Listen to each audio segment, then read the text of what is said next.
Hello and welcome to the middle school update for this week, November 6, 2017. We got a lot of really great information here for you, so sit back, relax, and take it all in. Here we go.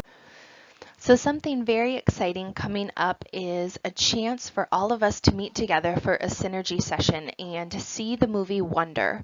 Wonder is being released on Friday, November 17th, and many of our iAcademy students have read the book with me, but many of our IES students across all of our campuses in Academy Allegan, in Academy Zeeland, and Las Huellas have also read this book. And so together, all IES middle schools are going to meet to watch this movie together. And trust me, you guys, it is such a powerful book. We highly recommend that you read the book before you come to the movie, but if you don't have the chance to do that, come to the movie anyway. Attached to this email, you will find a Sign Up Genius that shows you how to not only sign up for the movie, but also the directions on how to order tickets online. What's really cool about this event is that Fandango, the ticket system that we're using in order to order tickets online, is actually giving us a kickback of $1 for every movie ticket that is purchased through their website for opening weekend of Wonder. So attached to the Sign Up Genius, you will have a detailed list of how to order tickets and sign up so that we know many seats to be held. Because Friday is normally an off-site day for us at iAcademy, we are asking that you guys meet us at the theater in Holland, the Holland 7 Goodrich Theater on Waverly and 31. Right in between those two roads there.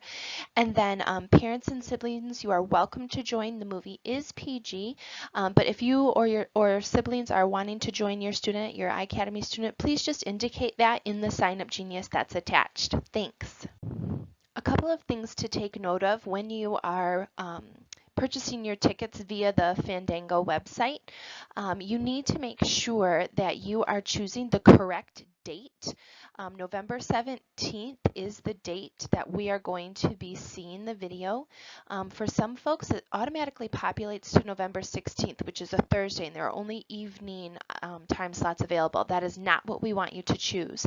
We are not going to the Star Theater, the AMC Star Theater. We are going to the Goodrich Theater, the Holland 7 Theater on Waverly, on Friday the 17th, and we are choosing the 11:10 show for the movie Wonder. If you have not yet looked at any of the previews for this movie, we highly recommend it. It's going to absolutely be amazing. And we actually reserved an entire theater for all IES middle school students. So please, please, please make sure you click the correct time slot so you can get the theater that we reserved. And this is why we need to know who is coming with you so that we know whether or not we have to get more seats in the theater or not. Any questions? Webmail Miss Mel and I can help you. So I'm sure that all of you have heard about our new live lesson schedule that has Homeroom a part of it.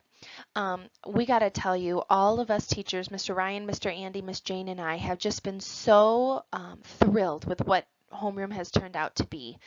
We've really been talking with students about some life skills that we wish we would have had earlier on in life. And right now our focus is on this idea of growth mindset.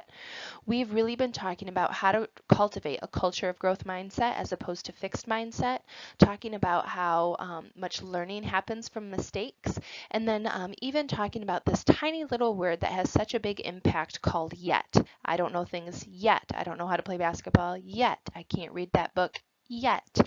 And so Homeroom has just been a really powerful whole child time. This week, you are going to see that your students are going to be working through their individualized learning plans that we talked about in conferences. And so just use this as an awesome conversation starter at home. I know that some parents get, when they ask at the dinner table, what did you do in school today? A whole lot of nothing. So use these items that I'm talking about here in our update to help cultivate that family discussion. A big part of Homeroom is becoming our weekly reflections. The end in mind for these weekly reflections really is to just help us pause a second, reflect on the things that we've been learning about in Homeroom, how they can apply to our academic selves, but also our personal and our social selves as well. And we did an experiment last week to really see how many folks are utilizing webmail because we've just been feeling like communication through webmail has not been the greatest.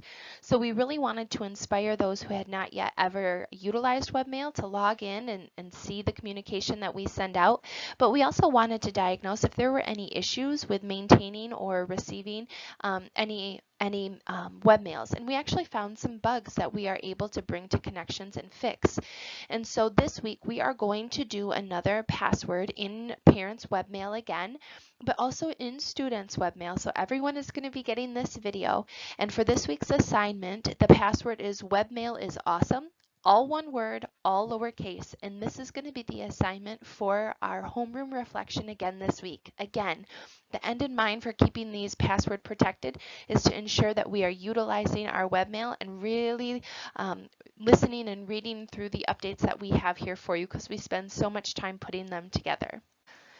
We've gotten a lot of questions from parents about how to ensure that their kiddo is on track, is progressing the way that they need to. So for the rest of this update, I'm going to walk you through how to check your students' progress. And students, this is a great way for you to check your progress too. So you guys can see here the left-hand navigation menu. That's this blue menu here on the left-hand corner of all of our connection screens. Has a boatload of different buttons for you to push. We are going to go to the speedometer button here because that is where all of our student activity is housed, and I'm going to show you the great tools that are a part of this. Once you click on the speedometer, you're going to choose the course that you really want to dive into. This is our fake student, Chris P. Bacon. So he doesn't have the same amount of courses as your students do, but for Chris Bacon, we are going to log into science by just simply clicking on his science course. After we do that, we are automatically put into a page that is simply about grades. So you get an updated score for where that student is at in that particular class at that moment. You see who their teacher is. And then what I love about this is you get a whole detailed list of every assignment that is going to be turned in by that student in that class. I also love that you see when things are due. Things that are due that are in red are actually past due. When when your child submits an assignment, you see the date in which it was submitted. And then if any of us teachers have feedback for that particular assignment, you will see that here in the status. There will be a little flag that you can click on.